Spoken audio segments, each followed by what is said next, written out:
रात का सन्नाटा गहरा था। आसमान पर सितारे किसी खामोश गुफ्तगू में मसरूफ थे। अचानक एक तेज रोशनी फिजा को चीरती हुई नीचे उतरी। बादल गरजे, हवा में जलने की बू फैल गई और एक छोटा सा खलाई जहाज एक बंजर जमीन पर आकर रुक गया। धुआं छटा और उसके अंदर से एक नीले रंग की मखलूक आहिस्ता आहिस्ता बाहर निकली। ये था ज़ीरॉन, एक अजनबी मखलूक जो जमीन से करोड़ों मील दूर एक सैयारे जर्रोनिया से आया था। सुबह के वक्त जब सूरज की पहली किरणों ने आसमान को छुआ, ज़ीरॉन ने आंखें खोलीं। उसने अपने सामने फैली जमीन को देखा। नर्म मिट्टी, दरख्त और दूर से आती हल्की सी मशीनों की आवाज। अचानक उसकी नजरें एक छोटी सी बस्ती पर जा ठहरीं, जहां मजदूर काम में मसरूफ थे। कोई ईंटें उठा रहा था, कोई सीमेंट मिक्स कर रहा था, कोई पसीने में शराबोर होकर भी मुस्कुरा रहा था। जीरॉन ने अपने दिल में सोचा, ये लोग मशीन नहीं रखते, लेकिन इनके चेहरों पर सुकून क्यों है? क्या इनके हाथों में कोई खास ताकत है? वो आहिस्ता आहिस्ता बस्ती की तरफ बढ़ा। बस्ती के किनारे एक बड़ी इमारत बन रही थी, एक स्कूल। वहां पहुंचा तो सब मजदूर चौंक गए। बच्चे भागकर छुप गए, औरतों ने मुंह ढांक लिया और एक बारिश बूढ़ा मिस्त्री आगे बढ़ा। अरे भाई, तू कौन है? इंसान तो नहीं लगता, आसमान से उतरा है क्या? जीरॉन ने अपने छोटे से तर्जुमा करने वाले आले से कहा, मैं काम सीखने आया हूं। मैं इंसानों की तरह मेहनत करना चाहता हूं। खान साहब ने हैरान होकर उसे देखा। तुम मखलूक भी अगर काम करना चाहती है तो ठीक है, आजा, देखते हैं तेरे अंदर कितना दम है। यूं जीरॉन को पहली बार मजदूरों के साथ काम करने का मौका मिला। शुरू के दिन सख्त थे। जीरॉन सीमेंट में पानी का तनासुब ठीक नहीं रख पाता था। ईंटें टेढ़ी लगती थीं, हाथों पर छाले पड़ गए, मगर वो रुकने वाला नहीं था। खान साहब उसे बार बार समझाते, बेटा, दीवार सिर्फ ईंटों से नहीं बनती, नीयत से बनती है। ये जुमला जीरॉन के दिल में उतर गया। हर दिन के साथ वो बेहतर होता गया। उसने सीमेंट को महसूस करना सीखा, मट्टी की खुशबू को समझा और हाथों के लम्स से तामीर की ताकत जान ली। एक शाम सूरज डूब रहा था। मजदूर सब अपने घरों को जा रहे थे। जीरॉन तन्हा बैठा जमीन की तरफ देख रहा था।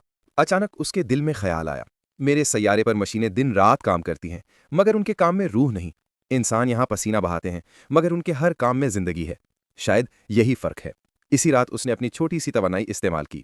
उसने दीवारों को चमकदार बनाया, कमजोर जगहों को मजबूत किया और इमारत को ऐसा जमाल दिया कि देखने वाला हैरान रह जाए। यह सब उसने किसी दिखावे के लिए नहीं किया, बल्कि बतौर शुक्रिया उन इंसानों के जिन्होंने उसे अपनी दुनिया का हिस्सा समझा। अगली सुबह जब सब मजदूर आए तो वो दंग रह गए। दीवारें पहले से ज्यादा मजबूत थीं, सीमेंट चमक रहा था और कमरे में हल्की सी नीली रोशनी थी। खान साहब ने कहा, अरे भाई, ये काम तो इंसान का नहीं लगता।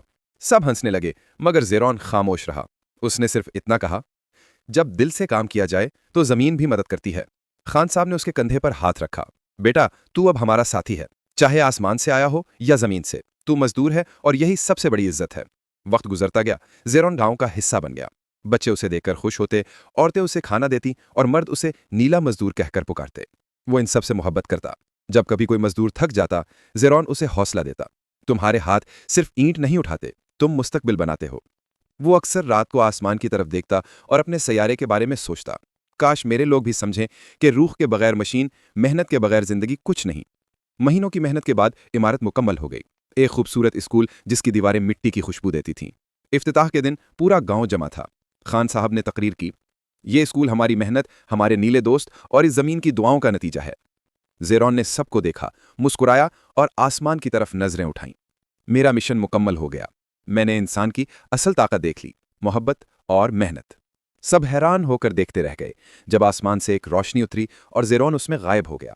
जमीन पर सिर्फ एक तख्ती रह गई जिस पर लिखा था, यह इमारत नीले मजदूर ज़ीरॉन की मेहनत का तोहफा है। कुछ दिन बाद स्कूल के बच्चे जब पढ़ने आते तो उनके चेहरों पर खुशी होती।